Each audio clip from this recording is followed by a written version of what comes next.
There's a whole school of interactive art and performance, and when people think about generative art, it's procedural work that the brushstrokes have not been laid to the canvas, that they evolve naturally through some sort of stimulus or input. So I think the relationship to what we do is that our scenes are generative because we have green screen actors that are interacting with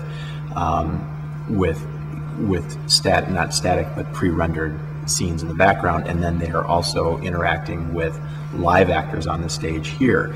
So the performance is a narrative, but the experience, I think, is generated by the energy of the space and what actually comes out of that performance. For example, the trees in the crypt sequence. As you approach the crypt, which is where Zero moves into his first afterlife, there is a field of dead trees. Normally in a 3D environment, you create every object. You model it, you sculpt it, you texture it, you light it, and you render it, and you have this exquisite control over every element in the scene. But with this, it creates an ecosystem.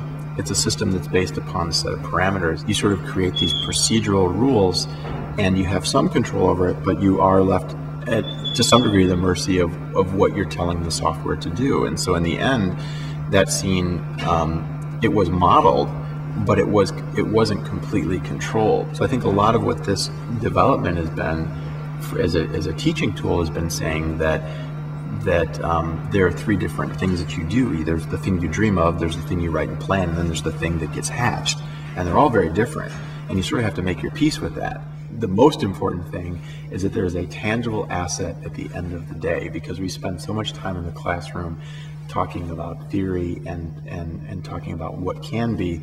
At the end of the day, this is something that they made.